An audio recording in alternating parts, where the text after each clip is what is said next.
My wife and I have been together for 8 years. At that time, our daughter was 5 years old, I was 33, and my wife was 32. We were good together. We rarely quarreled. Of course, there were some disagreements, but that's okay.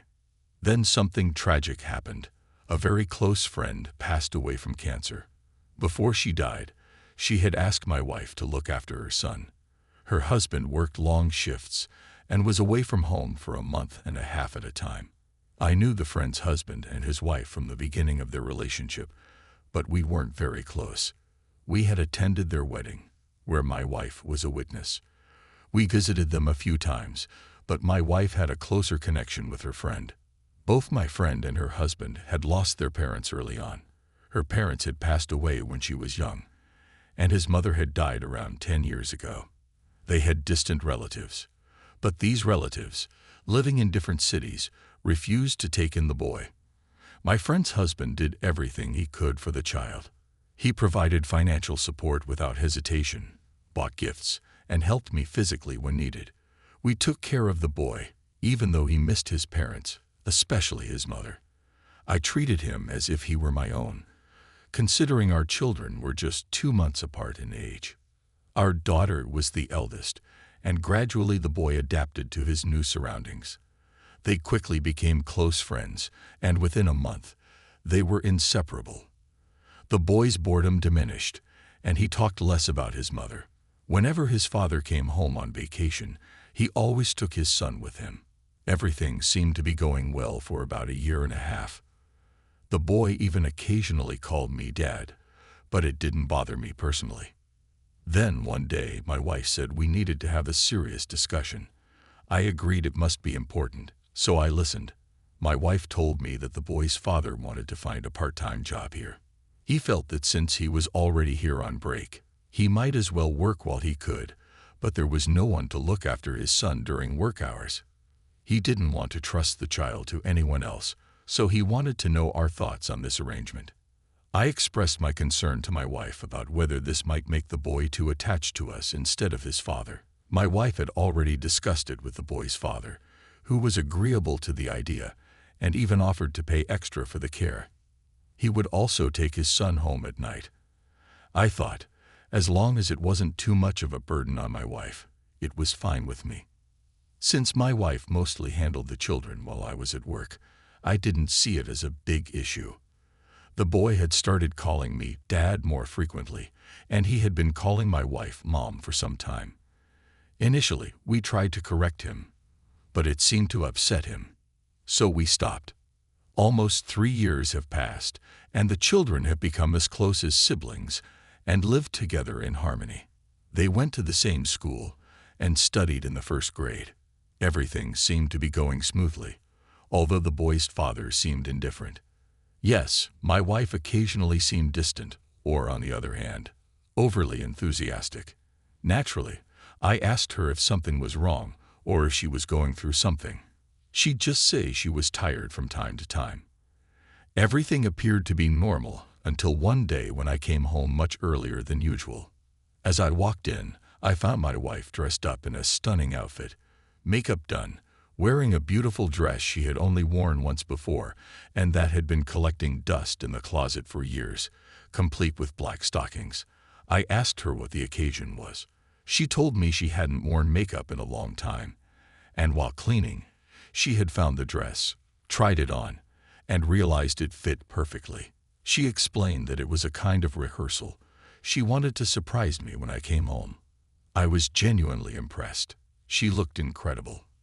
From that day on, she often greeted me with makeup and sometimes very alluring outfits. However, as time went on, things began to unravel. About 1 year later, I noticed that the boy started to isolate himself, preferring to be alone. When my wife and I were together, he interacted normally with her, but as soon as I stepped into another room, he would go silent. One day, my daughter came to me and asked to speak privately. She confided that she wanted to tell me something about what she had seen. She revealed that one day the boy's father came to our house. My daughter had been visiting a friend, and the boy, who was then 2 years old, was sent to pick out a video game with some money. When he returned, the store was closed, so he went back home. There, he accidentally witnessed something he wasn't meant to see. My wife emerged from her room, naked, with the other dad. In the evening, after the children had fallen asleep, I asked my wife to join me in the kitchen. She was in tears, pleading with me not to divorce her.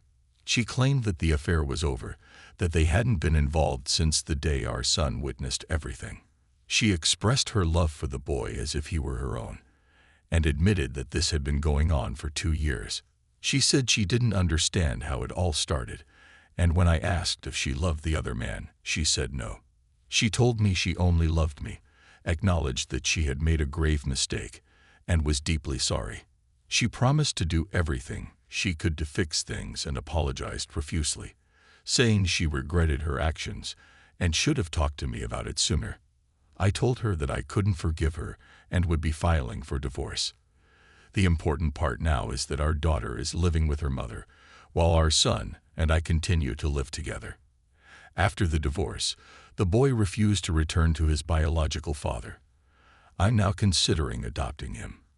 Our daughter visits often, and they keep in touch through social media.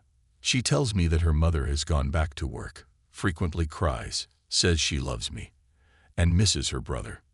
In the months following the divorce, I found myself grappling with a mix of emotions.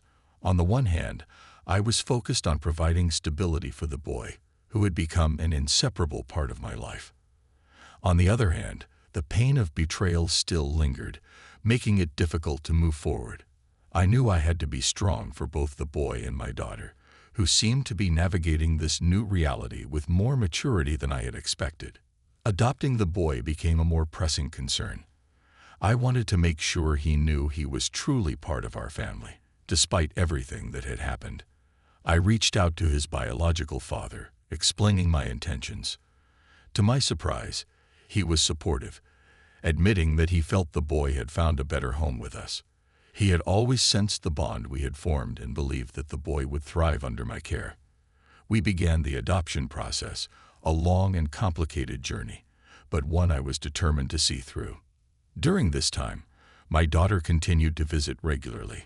Her relationship with her mother was strained, but she was doing her best to keep the peace.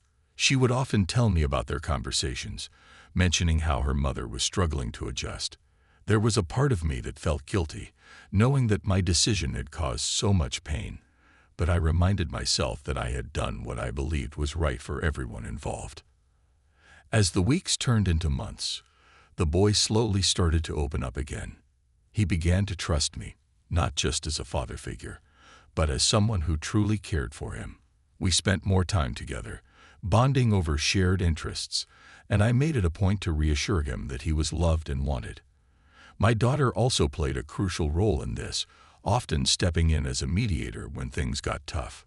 She was a constant source of support, and I couldn't have been prouder of how she handled the situation.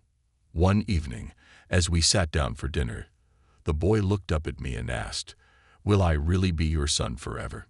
His eyes were filled with a mix of hope and fear. I leaned over, placing my hand on his shoulder, and said, "You already are, and you always will be." Tears welled up in his eyes, and he hugged me tightly. In that moment, I knew that I had made the right choice. The adoption was finalized a few months later, and we celebrated as a family. My daughter baked a cake, and we invited a few close friends over. It was a simple, intimate gathering, but it meant the world to all of us. The boy officially became my son, and the sense of relief and joy was overwhelming. As time passed, I began to heal. The wounds from my failed marriage still existed, but they no longer controlled my every thought. My ex-wife and I established a co-parenting routine for our daughter, and while our interactions were cordial, they were also distant. I knew she was still hurting, and I wished her well, but I had to focus on building a new life for myself and my children. One day, while sorting through some old photos, I came across a picture of all of us together, my ex-wife, the boy's biological parents, and our children. We were smiling, oblivious to the storm that would later come. I felt a pang of nostalgia, but I quickly put the photo away. The past was behind me, and I had a future to look forward to, a future filled with love, laughter, and the family I had chosen. Life, as it turned out, had a way of mending broken hearts. It wasn't easy, and there were days when the weight of everything threatened to pull me down. But with each passing day, I grew stronger, more resilient. I had my children by my side, and they were my reason for pushing forward. We had each other, and that was enough.